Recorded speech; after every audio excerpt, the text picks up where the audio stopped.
Welcome to the model city. Farmer Shankar Magar once grew sugarcane here. Now his farmland has given way to shiny glass buildings. India's first so-called smart city was built on his fields. Around the clock, there are people working here for customers all over the world. 15 years ago, this was all just fields. Now an entire city has been built on land that I used to farm. Here in Magar Patar city, we now have people working in 26 IT parks.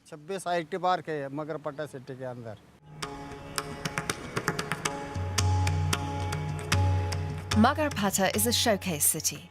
It reflects everything that India would like to be: efficient, clean and safe. It was built by investors with the promise of rapid growth and a new prosperity. Smart cities like this one are now planned for areas all over the country. It's hoped they will bring the kind of progress India is looking for. We've come to Shankar Magar's home. He's telling his two grandchildren how life suddenly changed when the city was built. It was a dramatic transformation. Look, this was our old house. The cowshed was right next to it. That's where we kept our livestock. The family owned 35 hectares of land. They turned it over to investors who now run the new city. As a farmer, I only had one set of clothes. I would wash my clothes in the evening and leave them out to dry so that I could wear them again the next day to the market. That's what life was like back then.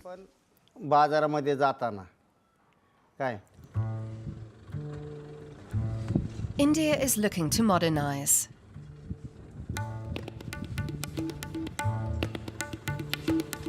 Eight new cities are to be built between the capital New Delhi and the financial hub Mumbai. The first one will be Dhalaira, dubbed the Dream City by its planners. Dhalaira is to be the epitome of efficiency and luxury. It's a dream that India's Prime Minister Narendra Modi is committed to turning into reality. Dhalaira is also said to be a smart city, a perfect world with a perfect design, as highlighted in this promotional video. India is going to emerge as one of the world's largest construction markets as it adds millions of homes. The government wants to build 100 smart cities throughout India. In some cases, existing cities will be retrofitted with modern technology, while others will be built from scratch. For the first time, we're going to run a competition in India to determine where the smart cities will be built. These intelligent urban centers come with all the latest technology. Energy will come from renewable resources. Security is an absolute top priority. And a network traffic control system is designed to avoid congestion on the road. These Indian cities are to compete with the world's most advanced urban centers.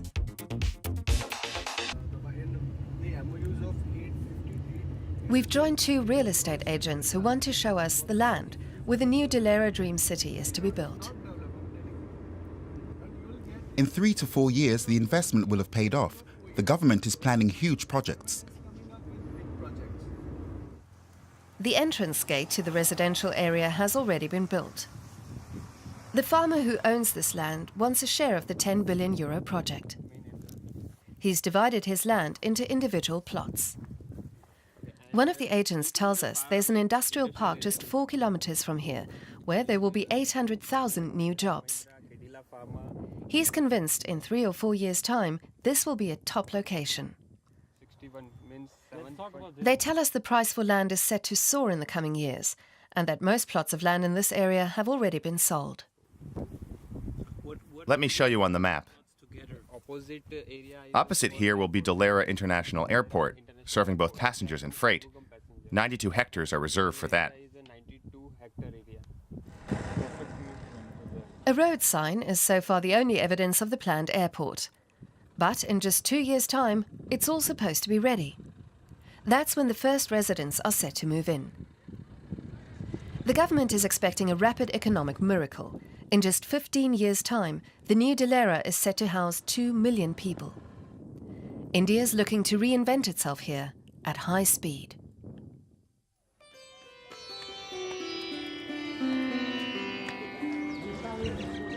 Right now, the land where the new Dilera smart city is to be built is still home to farmers and their families.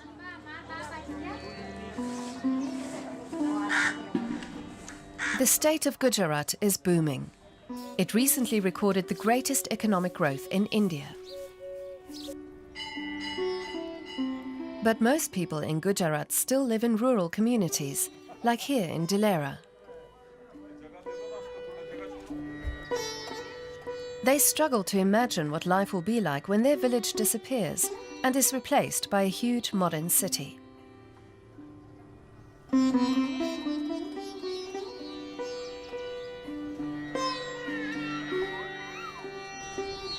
It's not actually possible for the government to simply seize people's land. The law stipulates that 70% of the landowners must approve the sale before the new city can be built.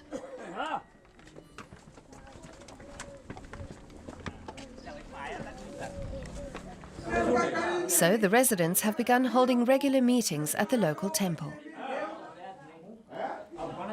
The government is keen to move ahead and has promised compensation if the villagers agree to leave their land. But they are refusing to go. Even if the government stacks up money from the ground to the sky, we're not going. 95,000 people in 22 villages are required to leave their homes to make way for the Dilera Dream City. They're supposed to move elsewhere and give up their ancestral lands. But what they actually want to do is continue farming. For generations, it's the only life these families have known. And the next generation is not prepared for modern life in the city. Children here can only go to school until 8th grade. If the government is really interested in promoting our development, they should first set up classes going to 12th grade. If we have no land left to farm, we won't be able to find wives for our sons. Who would want to marry into a family that has no land? The government has made the farmers an offer. It would buy 50% of their land and replace the remaining 50% with a plot of land in another location. Jadav Hanubai is the third generation of his family to work as a cotton farmer. He owns 40 hectares of land. When there's not much rain, he grows wheat, but when there's plenty of rain, he plants cotton, as it brings in more money. During the harvest, he employs up to 20 day laborers for the time-consuming task of gathering in the cotton. These workers include children. That's not unusual in India. For many families in rural areas, harvest time is the one opportunity to earn money.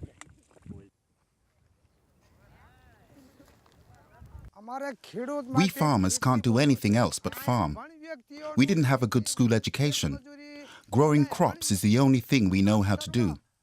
The companies that want to move here won't benefit us. They won't employ people like me.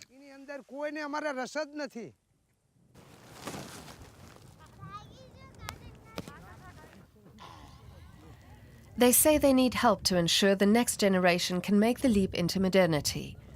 Without that, all they can do is continue their traditional lifestyle of farming the land.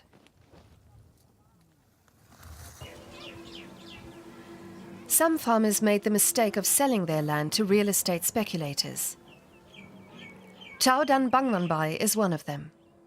He turned his 10 hectares of land into cash. He didn't want to do it.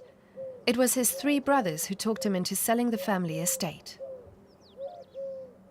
Now his farming days are over.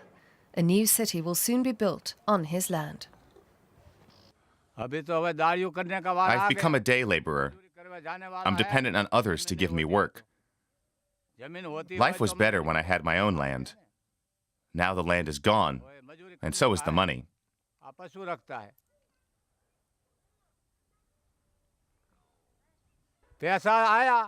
We got money for the land, and now we've used it all up. If I still had my land, I could plant wheat and millet, and we could live well off that.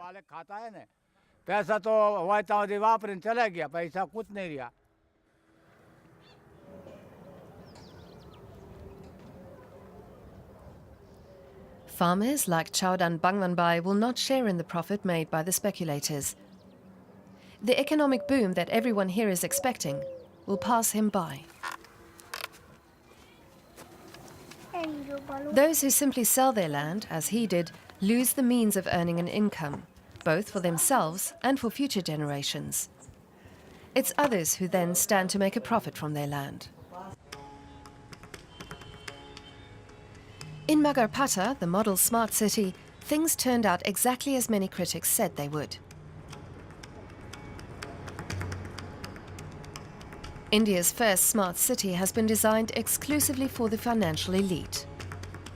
Those less well off have simply been overlooked.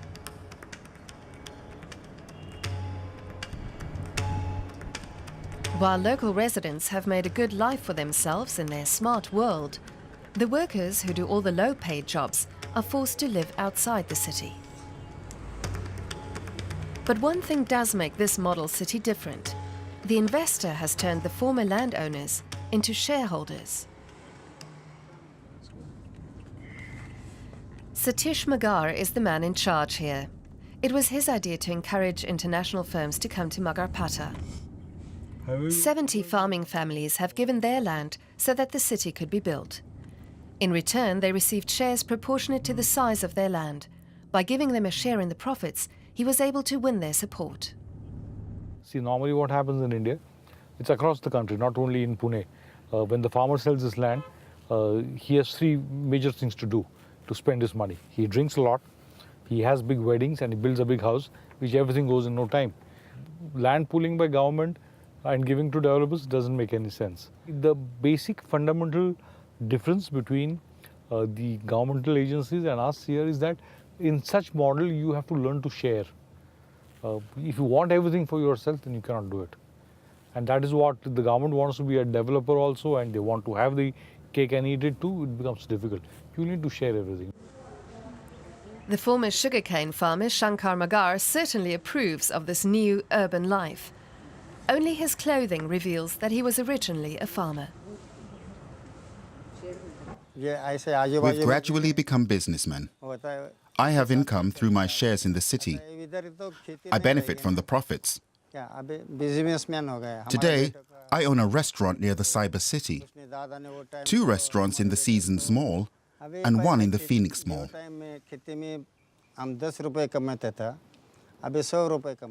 We also have a construction company. My sons look after the business. I look after them.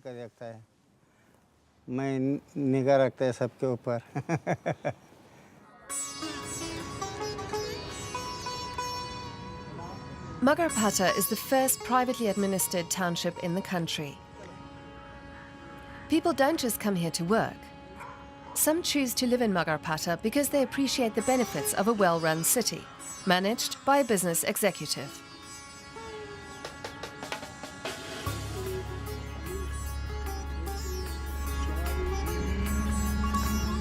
The city administration also provides for leisure activities.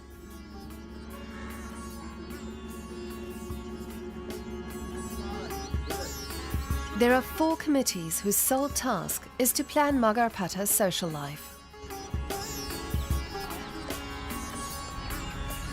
Priyanka Maheshwari has lived in Magarpata for 6 years. These days, she rarely strays outside the closely guarded city. She spends most of her free time here in a radius of 4 kilometers from her workplace. As long as she stays here, she feels safe. My husband travels quite a bit.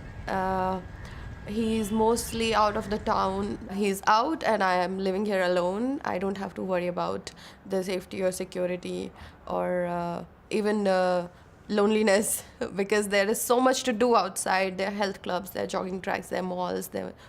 I can go out, do whatever I want. It doesn't affect me.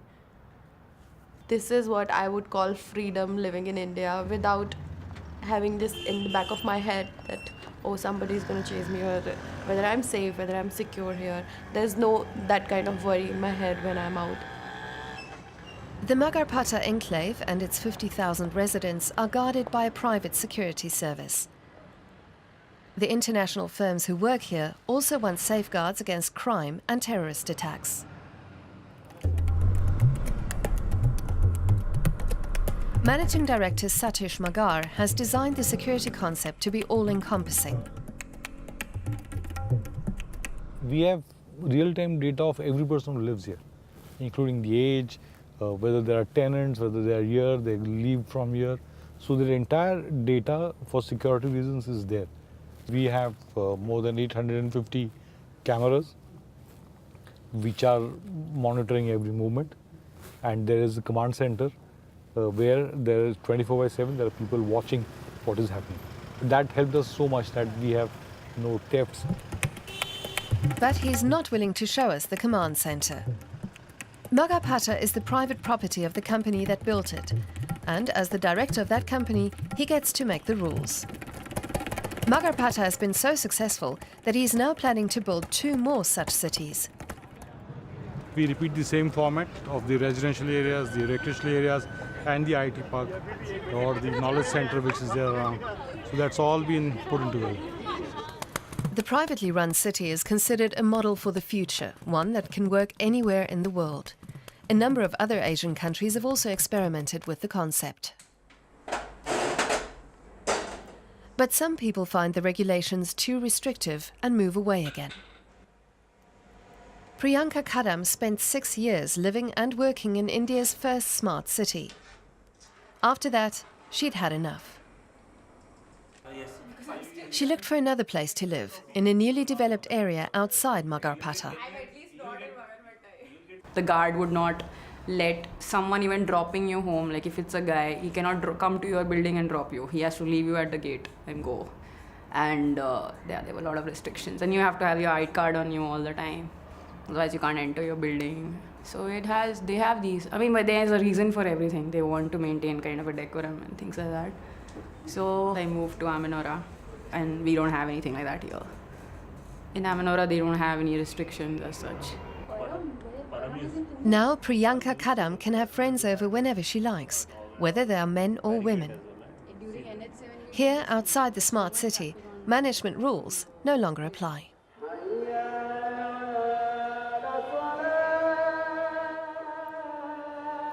We've now come to the Indian capital, New Delhi, where we're meeting with sociologist Preeti Sampath. She has done research into India's smart cities and points to the dangers of these privately governed entities.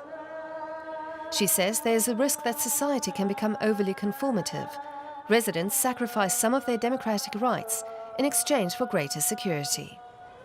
What we see in the creation of these smart cities are citizen subjects who are consumers, who are necessarily adding to this kind of an economic growth agenda of private corporations and are living under private governance systems, which cannot necessarily be held accountable in the same way as the government, the state can, that you have elected into power. Magarpata goes by many names: smart city, enclave, township. But one thing is clear: capitalism rules, and residents are first and foremost consumers. The poor people live outside the smart city. They were here before the investors came. Now the two sides live in a symbiotic relationship. For the poor, living close to the city means the chance of earning an income. For residents inside Magarpata, the poor are a source of cheap labor. While the perfectly planned city prospers and its residents enjoy a better life, the rest of the country is left behind. Less than half of all city dwellers in India have access to running water, and 1/3 does not have their own toilet. Magarpatta and other 4-5 townships are there, but they are surrounded by more than 50-60 small slum pockets. And these are the people who serve those people. They work in their houses.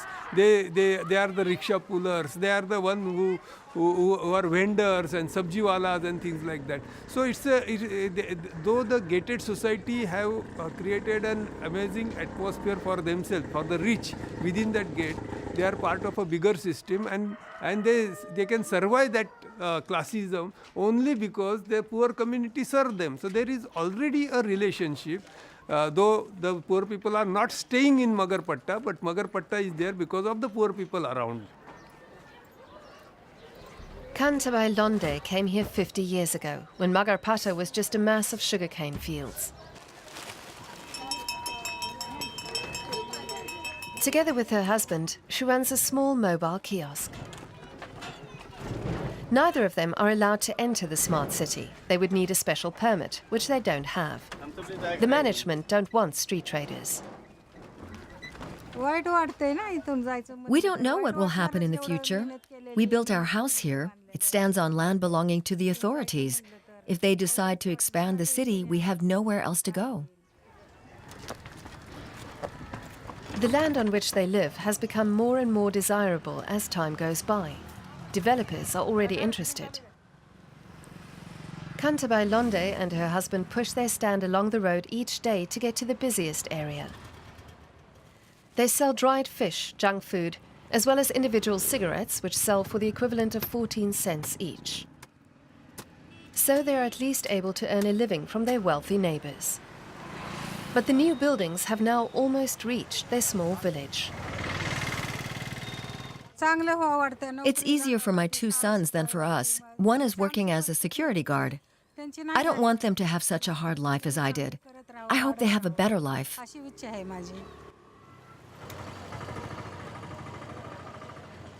And so she stands here every evening, hoping that the money-making city won't one day swallow up her home.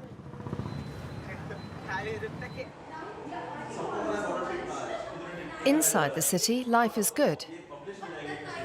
Priyanka Maheshwari and her husband come to this club regularly with their friends. A glass of beer costs the equivalent of €4.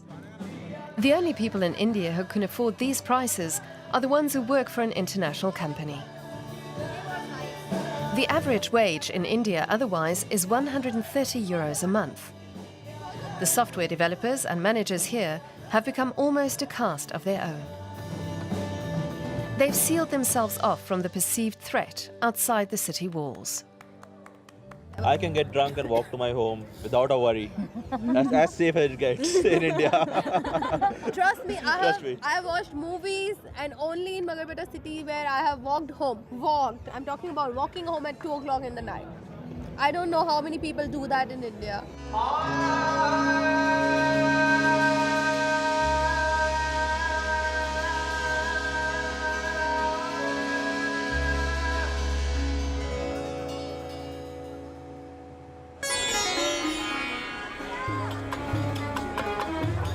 This is Ahmedabad, India's 7th largest city. It was founded over 600 years ago and is steeped in history. It was once home to Mahatma Gandhi. It was from here that Gandhi started his famous Salt March in the drive for independence from Britain. Here at the bazaar, shoppers bustle around buying provisions, as they have done for centuries. Aravamutan Sriratsan is an urban planner in Ahmedabad. He too has studied the smart city concept. So naturally people like this kind of vibrancy, but in a more controlled fashion. So it will be like a mall which pretends to be a bazaar. So gated city can pretend to have all the components. It can have a bazaar, it can have a temple, it can have a chowk, but then it won't be like this. So you will have to bring actors to animate it. You'll have to create that buzz artificially, because neither in terms of the intensity, the density and the inclusiveness, gated communities cannot have this. You'll have to orchestrate it. You need to make the citizens feel that they are in a nice, vibrant place. We return to Dilera and the cotton farmers in the state of Gujarat. Their village is one of those standing in the way of the world's biggest infrastructure project. They too are afraid of losing their home forever. Almost half the population of India lives from farming. And yet, agriculture only accounts for around 12% of India's economic output. The government wants to redress that imbalance. Less agriculture and more industry is the goal. In Dholera, they've had some kind of an introductory meeting with farmers from the 22 villages that are affected by the Dholera Smart City project. And because they signed their presence in that meeting, their attendance in that meeting, that was taken to be consent. So the farmers have obviously been really upset about this form of, showing consent, whereas in reality the consent was never really taken. Two of the cotton farmers want to show us the area that they are to be reassigned to once the city is built on their land. But first they stop by one of their existing fields. The authorities have placed a road marker there, and they're worried about what it could mean. Over there's already a road with 4 lanes. But the government wants to expand it to 6 lanes. Why do they need a 250-meter wide road here? If they take away this land to expand the road, what will happen to our farmland? They've placed this marker here so they can take away our land from us in the future.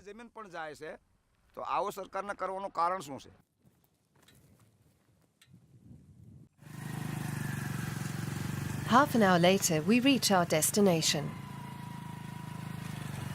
We are now near the coast. The salt water has penetrated the substrata of the soil. The farmers say the land is totally unsuitable for growing anything.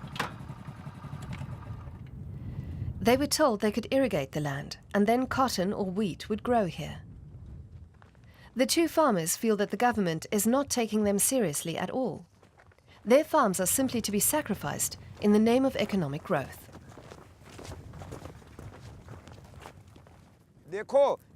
Look, this is the land that we're supposed to get. What can we do with this? Seawater has totally saturated the ground. And then you can see roundabout there's green. When the really high tides come, this ground will be underwater. What can a farmer do with land like this? If our village is destroyed to make way for the city, we're finished. If the village is integrated into the new city, it won't be able to survive. Our fertile land would be gone. We'd have nothing left to live from. India's smart cities are an attempt to create a utopia. They catapult their residents into modernity while leaving the rest of the country behind. These new cities, built from scratch, are seen by many as the way forward. India could just be the start.